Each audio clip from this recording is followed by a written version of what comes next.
There are places in the world with secrets as fascinating as they are controversial. You may find it hard to believe that in the heart of South America, there is a country where conflict wiped out almost half of the adult male population, leaving a world dominated by women, where the few remaining men were so sought after that some were forced to take multiple wives. A nation where the government even had to import young single men from other regions to rebuild its population. A place where survival depended on every man left. Don't miss this new video from Uncensored World to learn about Paraguay, the cheapest and least visited country in Latin America. But as you will see, a tax haven that is attracting more and more people and entrepreneurs. And one of the most fascinating places on the continent. A nation full of surprising curiosities, such as enjoying some of the most exquisite street food in the world, or hiding dangerous favelas and ancient tribes who live in huts on cliffs and maintain ancestral traditions such as shared parenthood, which allows women to have relationships with several men with the intention of increasing the likelihood of pregnancy and the future of their children. Discover the secrets of this country, famous for being little visited, and delve into the mystery that causes almost its entire population to live in a small part of its territory, while the rest remains unspoiled and protected. Get ready to learn the reasons why this is the country with the most single women and a shortage of men on the planet, and the realities that are set to make it one of the major superpowers of America in the coming years. Let's get started.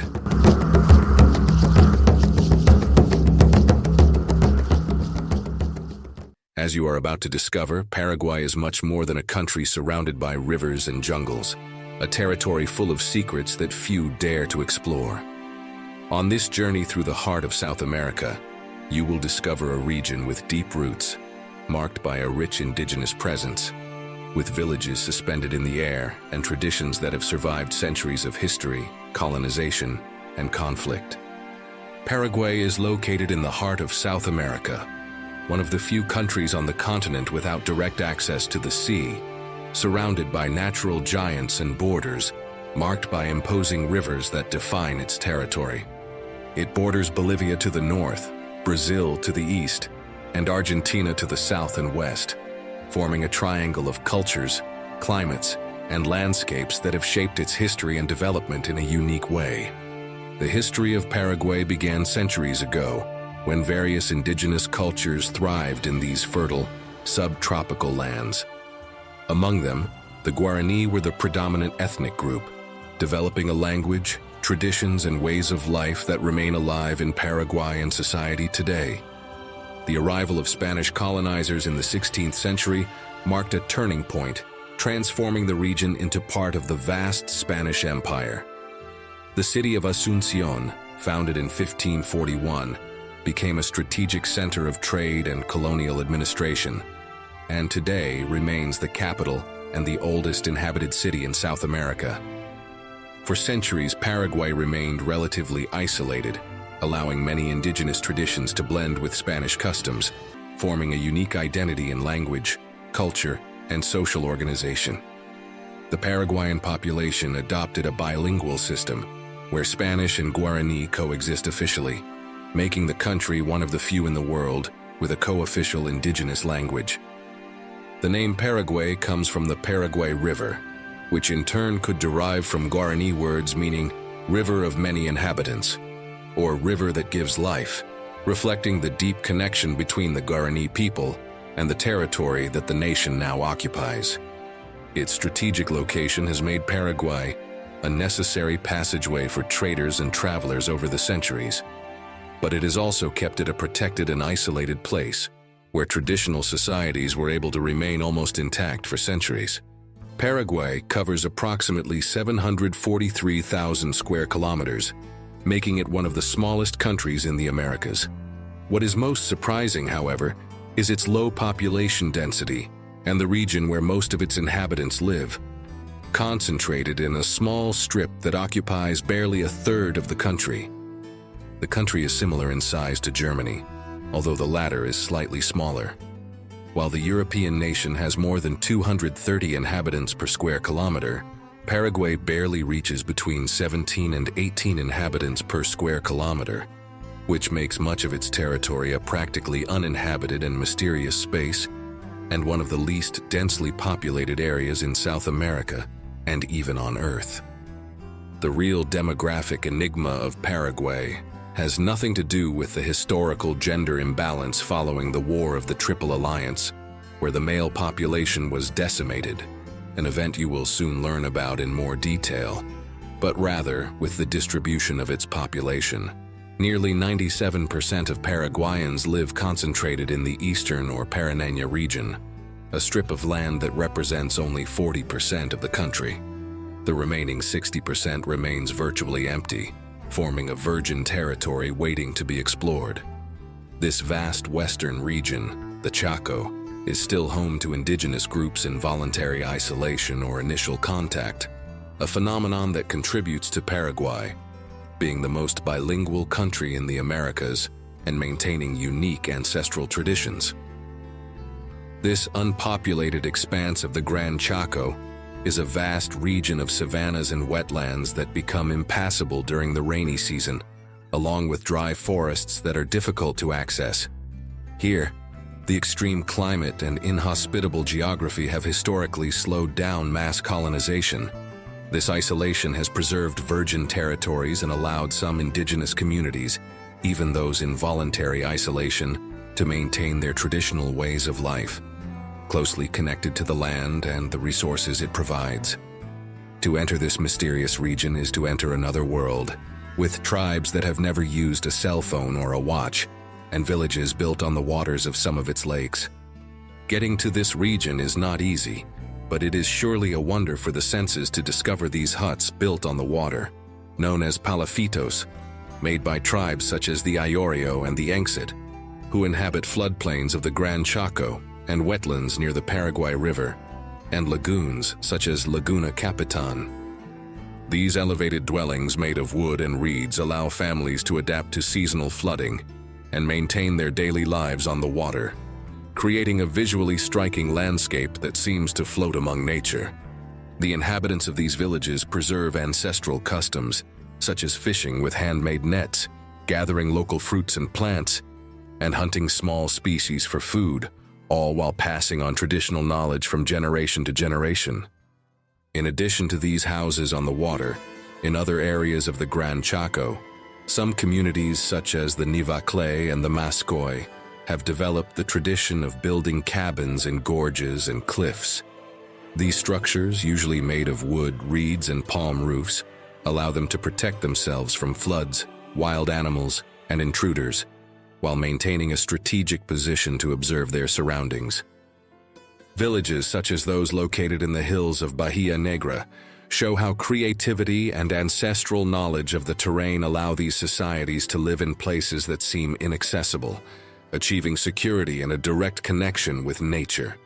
In this way, Paraguay presents itself as a country of two worlds: the densely populated, modern, and dynamic eastern region, where political, economic, and cultural life is concentrated, and the untamed, mysterious, and nature-dominated western region, the Gran Chaco, a territory where ancestral traditions and unique biodiversity are still intact, customs that we will soon learn about in more detail. But before delving into the cultural and natural secrets of Paraguay, there is one reality that strongly attracts the attention of those who discover this country: its prices.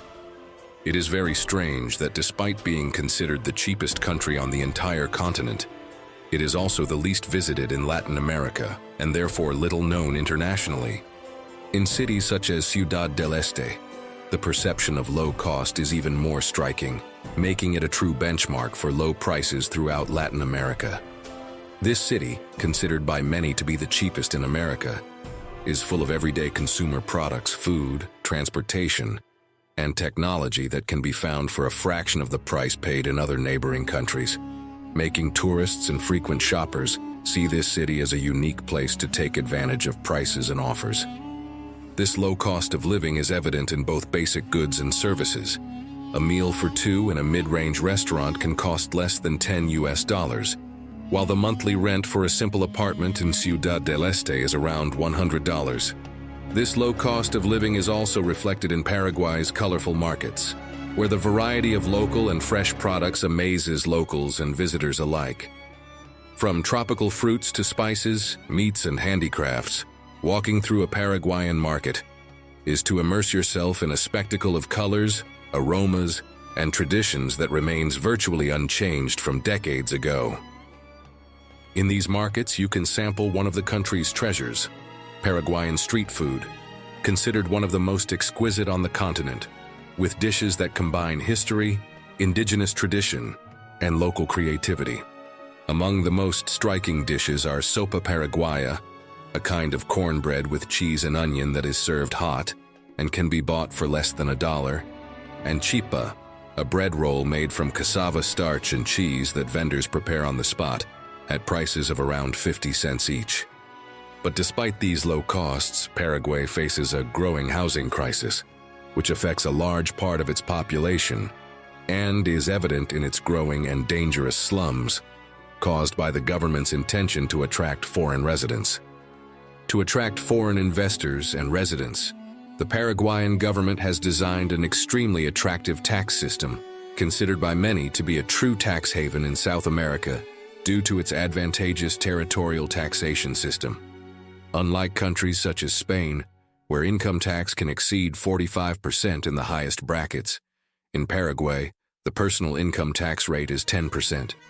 This percentage is surprisingly low and allows both individuals and companies, whose rate is also 10%, to retain a large portion of their income, encouraging investment and property acquisition. In addition, Paraguay has a relatively accessible process for foreigners to obtain legal residency. Although the requirements have recently become more rigorous and require proof of financial solvency, the country does not impose the high capital requirements, bank account openings, or minimum investments that are common in other countries. The accessibility of the procedures makes the country a particularly feasible destination for foreigners who wish to settle or invest in real estate without the restrictions and bureaucracy common in other Latin American or European countries. Among other advantages, Paraguay offers additional incentives such as tax exemptions for certain businesses and productive activities through special regimes such as the Maquila Law and Law 69, which also includes benefits for companies that import goods, for international trade businesses, and for those seeking to plan their wealth efficiently. Unsurprisingly, these policies create an attractive financial scenario that partly explains why urban real estate prices have skyrocketed and why many foreigners consider the country a strategic place to live or invest, despite the social challenges faced by local residents. The result of this policy is an increase in the value of homes, even in neighborhoods that were previously accessible to low-income local families. This pressure on the real estate market generates inequality and makes it difficult for Paraguayans to access decent housing, contributing to the proliferation of increasingly extensive and dangerous slums. In these areas, known as marginal neighborhoods or slums, infrastructure is minimal or non-existent. Basic services such as drinking water, electricity, and sanitation are limited, and insecurity is a constant. Entire families live crammed into small spaces, improvising homes with scrap materials and wood, while looking for ways to survive in an increasingly challenging urban environment. The effects of this real estate and economic pressure are particularly visible in Ciudad del Este and Asunción, where commercial and residential developments are growing rapidly, but at the same time, peripheral neighborhoods are expanding without planning. This creates an extreme contrast. On the one hand, modern areas with growing infrastructure. On the other, marginal areas that seem frozen in time and reflect the country's social and economic divide. Rising prices and a lack of adequate regulation have caused the expansion of favelas to become uncontrollable in certain sectors, with security, accessibility, and health problems exacerbated by river flooding and the rainy season, especially in neighborhoods near wetlands and low-lying areas. In Paraguay's favelas, children and young people often grow up in environments where formal education is limited and access to basic services is not guaranteed, while adults engage in informal activities to survive. from street vending to temporary jobs in construction or transportation. This social reality contrasts sharply with the tourist and economic image that Paraguay wants to project as a cheap and accessible country. Considering the difficulties this fascinating country has experienced, few remember, and even fewer know, that just a few decades ago, Paraguay was probably the country with the most single women and fewest men on the planet. A territory where being a man was so extraordinary that it made him the most coveted individual by Paraguayan women. In this land, history and social survival were so intertwined that any man could, or rather should, have several wives, and where the life and destiny of the entire population depended on decisions made in the midst of a demographic chaos that we are now going to learn about. It all began with a war called the War of the Triple Alliance at the end of the 19th century, a devastating conflict against Brazil, Argentina, and Uruguay that decimated much of the Paraguayan population. This war not only destroyed cities and fields, but also wiped out almost all the adult men in the country, as according to some statistics, more than 40% of adult men in Paraguay disappeared, leaving an unprecedented demographic scenario. For every surviving man, there were more than 3 women. Being a man in Paraguay at that time became a privilege and, at the same time, an enormous responsibility. The few men who remained had to take on a key role in the reproduction of the country, as their existence was vital to ensuring the continuity of families and communities. The survival of this society literally depended on their ability to fulfill their role as repopulators, that is, on their responsibility to bring as many children as possible into the world to guarantee the future of the country. Be that as it may, the men in Paraguay could not cope, and the authorities and leaders of the time were forced to take extraordinary measures to balance this disproportion. Among these measures was the promotion of the idea of importing men, a practice that involved attracting men from neighboring countries such as Argentina and Brazil, and even from Europe, in order to help rebuild the country's male population. This importation, both symbolic and practical, sought to stabilize society and allow the country to function again demographically and economically. The concept of importing men did not refer to a mass transfer with modern bureaucracy, but rather to agreements and programs that facilitated the arrival of young, single men who were able to quickly integrate into Paraguayan communities. The goal was clear: to balance the ratio of men to women, ensuring that the female majority could form families and that the population would grow in a sustainable manner. Amid this scenario, Paraguayan society adopted cultural and social measures that reinforced this repopulation process. Rules for cohabitation were established, including multiple marriages in some cases, and community support systems were put in place to ensure that every household could maintain a minimum level of stability and security. The result of these policies and strategies was that Paraguay slowly regained its population balance, although the memory of that demographic imbalance remained etched in the country's culture and history. Being a man continued to be special and coveted, and those who arrived from other territories were welcomed with expectations that went far beyond the personal, as they represented the continuity of entire families and millennial social traditions. This extraordinary situation also transformed the way relationships and intimate life were perceived in Paraguay, creating a context where marital alliances, polygamy, and family cooperation became essential for the survival of the group and the country, relegating taboos, jealousy, and other common conventions about emotional and sexual life to the background. At this point, we would be very interested to hear your opinion. What would you have done in that situation? Would you have been able to fulfill your duty and help repopulate the country? Or would jealousy and morality have prevailed over necessity? It will be great and very funny to read your comments. So if you've made it this far, don't hesitate to pause the video and leave us your comment and a nice like. As you know, your support is the best way you can help Uncensored World. And as you can see, here you can learn about the world like nowhere else. So thank you. Today, Looking back at Paraguay's past allows us to understand how a war could radically transform the structure of a country, and how bold and adaptive measures such as the symbolic importation of men were key to this country, not only surviving but continuing to be a vibrant and fertile society, capable of rebuilding itself in the face of adversity. The reality of the need to survive has a lot to do with what is probably the most controversial tradition in this country, practiced by the Ashe tribe, which we will now learn about in more detail. This ancestral people have lived for generations in the heart of the Paraguayan Gran Chaco, a vast region of savannas, dry forests, and wetlands that was once known to be inhospitable and full of life, which many consider magical because it is isolated from the modern world.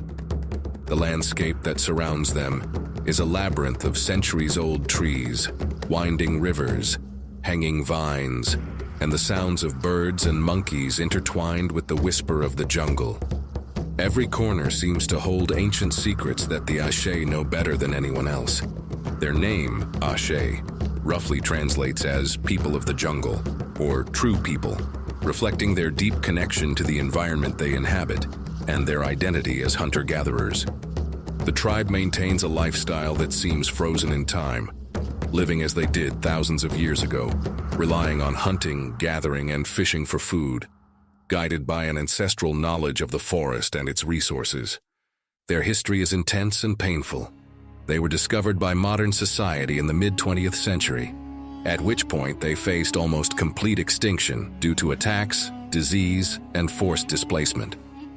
One of the reasons they have survived for millennia is that they share their knowledge from generation to generation and maintain traditions that are as fascinating as they are mysterious. Among these, the initiation rites for the youngest combine danger, learning, and mysticism.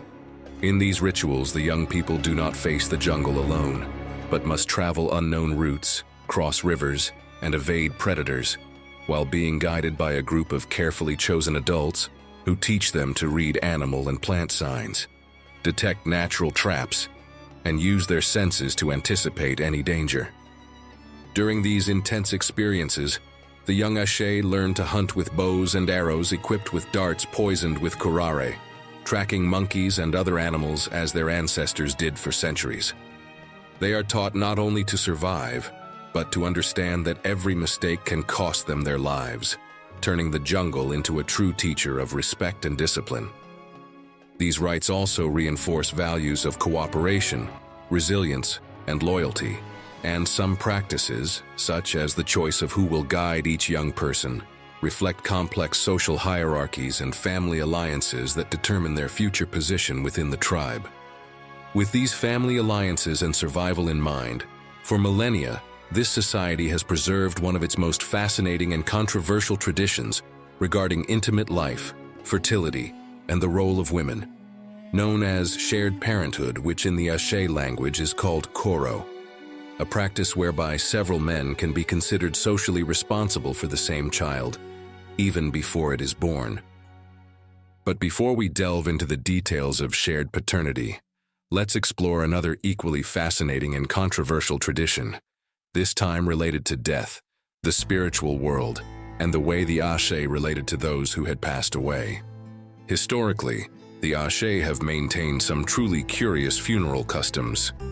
They believe that when someone dies, the group must leave the place of death and never return, leaving behind houses and territories, as if the act of abandoning the place helped to separate the living from the powerful presence of the deceased. In some ancient accounts, it is mentioned that they often even burn the belongings of the deceased, preventing any object from retaining their spirit, and thus preventing a return that could affect those who are still alive. This gesture, although radical for most of us, has a sense of spiritual and social protection for them, as it makes them believe that in this way, the community will continue its life without danger. All this is because the Ashe consider the dead to be powerful and potentially dangerous in the spiritual world. For them, death is not a passive or silent event, but involves a shift in forces and energies that can influence the life of the community. This view explains why certain practices, which today seem extreme to us, are essential to maintaining the balance and security of groups such as this. whose reality is very different from that of most of us. These practices reflect the way the Ashe interpret the jungle and life. Death is not an end, but a transition charged with power, mystery, and tangible consequences. Each ritual, from leaving the place to destroying belongings, has a clear social and spiritual purpose, teaching young people about respect, prudence, and reverence for the unknown. Today, although some of these historical customs are no longer strictly practiced, the Ashe maintain a deep respect for the places where members of the group die and continue to regard the dead as present forces that must be honored and handled with care. In addition, the Ashe believe that certain objects belonging to the deceased retain part of their strength or energy, so handling them requires specific rituals, which is why they sometimes decide to burn everything related to them. This energy is born with life, and in the case of the Ashe, from a birth and conception that is surely far from what most of us consider normal. This brings us to one of the most fascinating and controversial traditions of the Ashe, and probably of the planet, called shared paternity, a practice that surprises those who learn about it for the first time, and will surely surprise you now. According to some anthropological research, the Ashe believe that during a woman's fertile period, having intimate relations with several men increases the likelihood of conception and strengthens the child's constitution by symbolically incorporating the qualities of all the participating men. For the Ashe, this practice is not motivated by individual or selfish reasons, but rather by a deep cultural belief. It is believed that the participation of several men during a woman's fertility helps to strengthen the child, transmitting the qualities of all of them, giving it shared genetics, strength, endurance, and skills that will be useful in life for surviving in the jungle. In this way, both conception and pregnancy are understood as a community process, where responsibility and care are distributed among several adults, ensuring that the child and mother receive protection, food, and emotional support once the child is born. This would not be possible if, in Ashe culture, jealousy were experienced in the same way as in most Western societies. Strange as it may seem, Ashe men and women do not seem to feel jealousy. In this community, a man can have several partners, and a woman, especially during her fertile period when she intends to become pregnant, can have relationships with several men. This reality does not generate conflict within the community, because intimate life is understood as part of a social balance that strengthens the bonds between families and clans. It could be said that most Ashe children share several fathers, and that many of these women also have several partners, although this occurs mainly before pregnancy, since the purposes of shared paternity are primarily reproductive. Once conceived, women do not need or want to have relationships with several men. Their intimate bond shifts to focus on raising and caring for the child.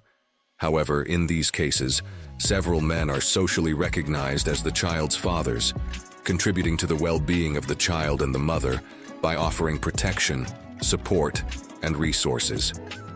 It may seem strange that men who participate in the conception of a child with the same woman, and who, thanks to shared parenthood, share responsibility for that child, may, in turn, have several wives.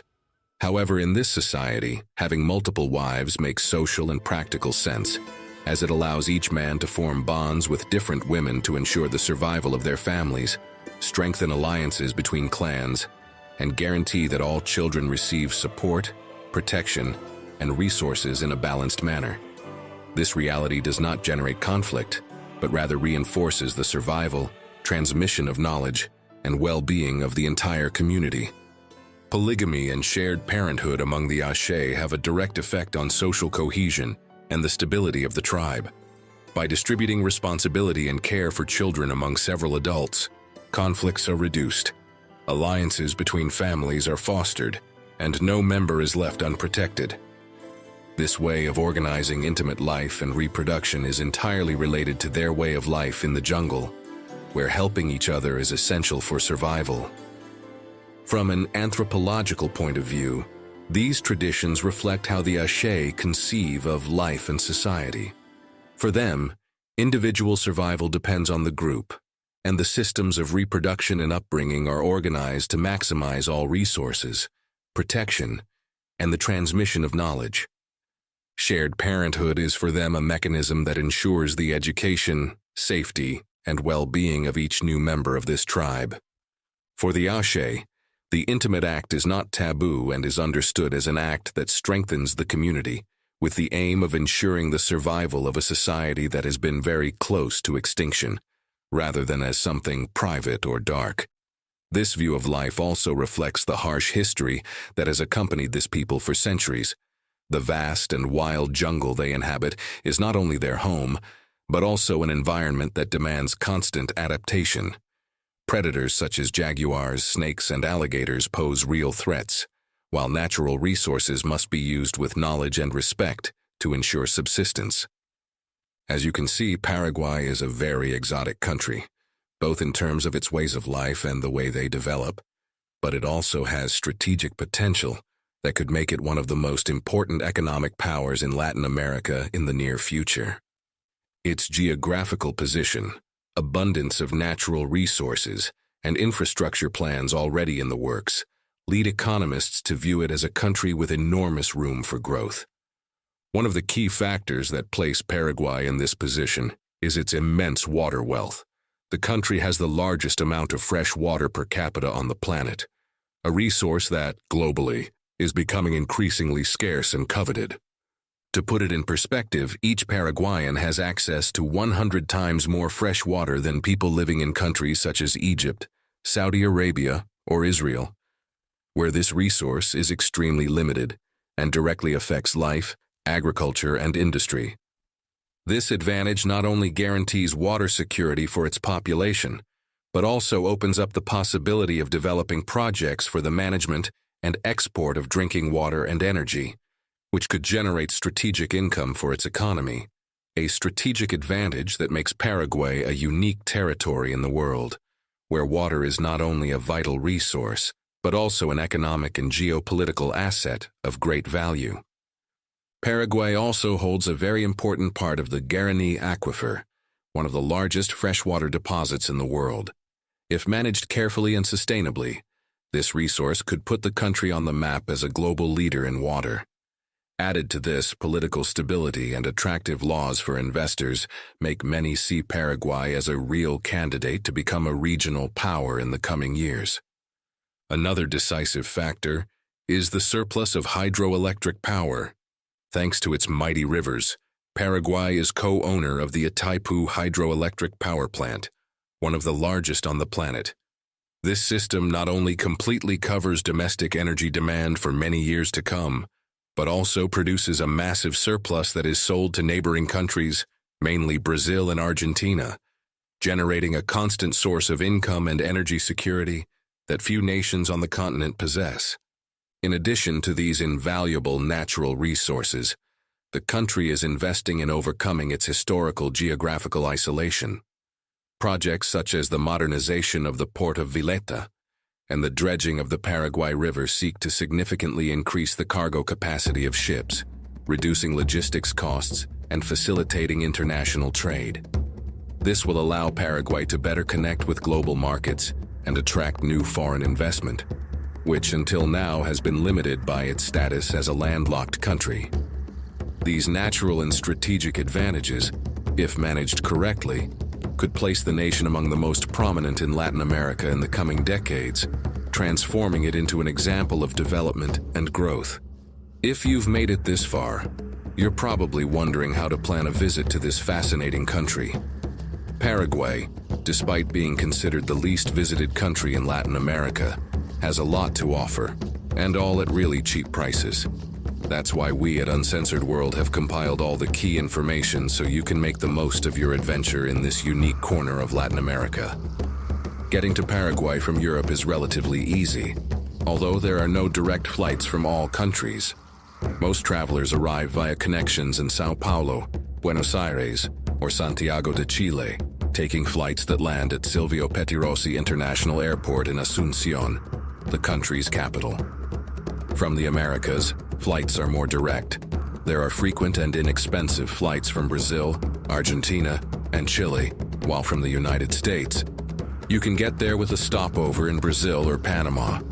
For citizens of many countries, including those in the European Union, no visa is required for short tourist stays, generally up to 90 days, which makes planning your trip much easier. Once in Paraguay, getting around the country requires a little planning.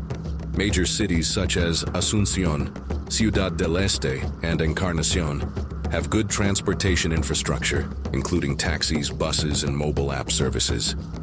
However, some remote regions, especially in the Gran Chaco, are difficult to explore by road.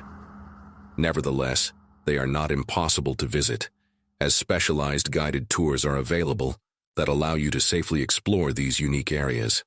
For example, there are excursions to the Gran Chaco, where you can interact with indigenous communities such as the Ayoreo and Exquisite, explore wetlands, and observe local wildlife. These tours usually last between 2 and 4 days and include transportation, a local guide, and basic accommodation, with prices ranging from $200 to $500 per person, depending on the duration and level of comfort. For those considering moving or residing in Paraguay, the cost of living is surprisingly low. Renting a simple apartment in Asunción or Ciudad del Este can cost between $100 and $200 per month, while in Encarnación, prices can be slightly lower.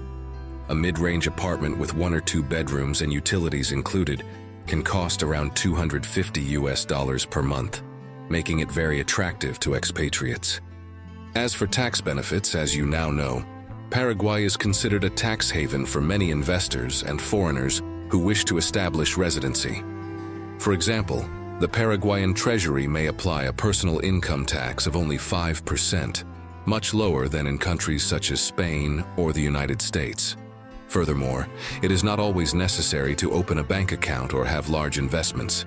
By renting a home and registering your residence, you can access certain benefits. This makes Paraguay a very attractive place both for investment and for settling down and developing business projects. For those visiting the country as tourists, the cost of living is also very low. A meal for 2 in a mid-range restaurant can cost less than $10, while street food, considered among the tastiest in Latin America, can cost between $1 and $3 per dish, with specialties such as Paraguayan soup or chipaguasu standing out. Getting around the country is equally inexpensive. City buses cost less than 50 cents per trip, and taxis, if used for short journeys, can cost between $2 and $5. Intercity bus trips to major cities such as Encarnación or Ciudad del Este range in price from $10 to $20, depending on the distance and type of service. As for tourist accommodation, mid-range hotels in Asunción or Ciudad del Este usually charge between $20 and $30 per night, while simpler hostels and guest houses can cost less than $10 per night, making long stays on a very low budget possible.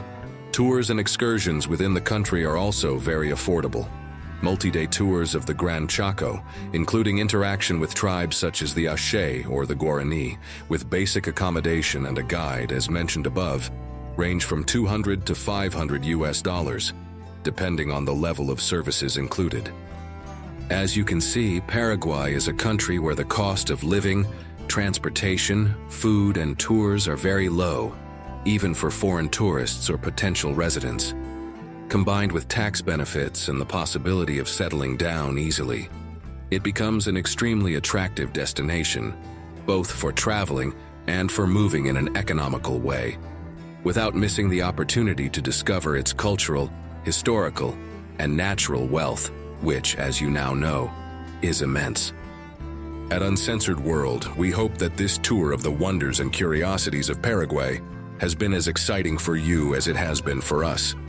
With that in mind, and considering the effort that goes into making these videos, we would love for you to give us a like, subscribe if you haven't already, and leave us a nice comment.